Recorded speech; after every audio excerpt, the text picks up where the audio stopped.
Oh, hello. It's me, your commissioner.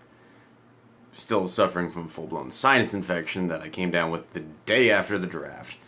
But I'm just stroking my precious right now.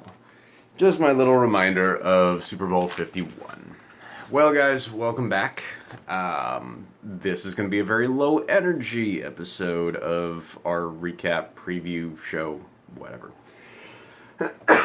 Yes, I did get my championship banner updated.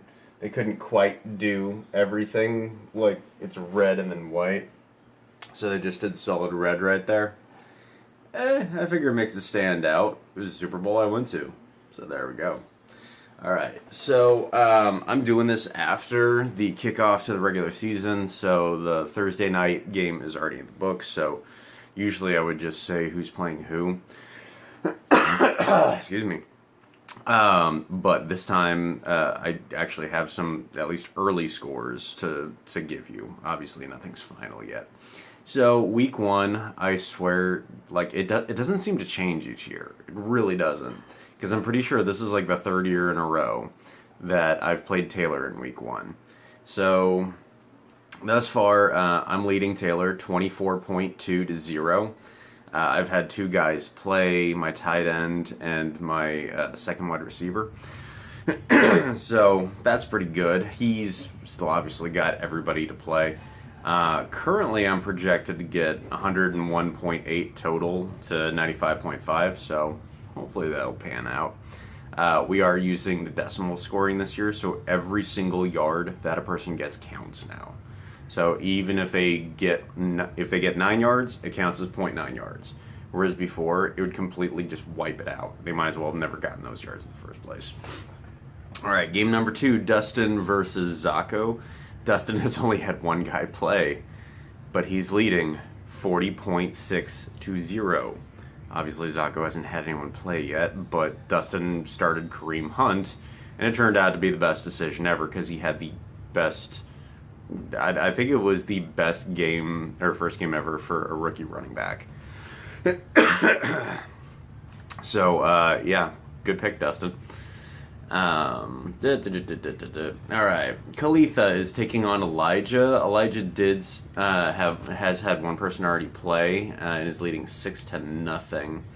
Let me see who he has. Okay, so it's his kicker, Cairo Santos. Only got 6 points, but that's because they were all extra points because the New England defense sucked.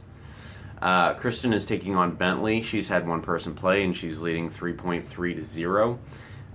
The one person she had play... Oh, that's right, it was Gronk, who... If you ask me, I still think he caught that pass in the end zone. It looked like his hand was underneath it, but whatever. I was also extremely out of it from being sick.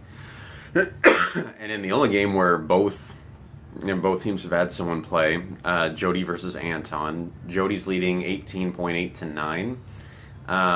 However, Jody's had his quarterback go. Tom Brady did not have a great game. He didn't. Brandon Cooks did okay, 8.8, and Gostkowski got 9 points, so not bad for a kicker. So, I mean, obviously everything is still wide open. Let's say the only one that really something crazy is going to happen is Zacho. Your guy's got to go off. Huge. So I'll be recapping this next week with everybody who won, what the week 2 matchups are, all that good stuff. Now, I gotta say, this league has actually been pretty good about not saying a whole lot of crap about New England losing in week 1. I've been getting it a lot at Lone Star, the new high school that I work at, from my students, because they all know I'm a Pats fan, because I didn't make it a secret. I announced it loud and proud. However, I did find a very interesting stat. It sucks that the Pats lost in week 1. It does. It's actually, believe it or not, only the 4th time it's happened since 2001. So, in week 1, Belichick, since 2001 at least, is 13-4. The 3 times prior to this year that they lost the opening game, 2001, they won the Super Bowl. 2003, they won the Super Bowl. 2014, they won the Super Bowl. Am I saying they're going to win the Super Bowl this year? Yes. Yes, I am. So everybody can just digest that, enjoy that thought. And yeah, let's have a fun week one. And I don't know about you, but I'm going to be watching a buttload of football tomorrow. So see you guys later. And oh, yes, before I forget, suck my dick.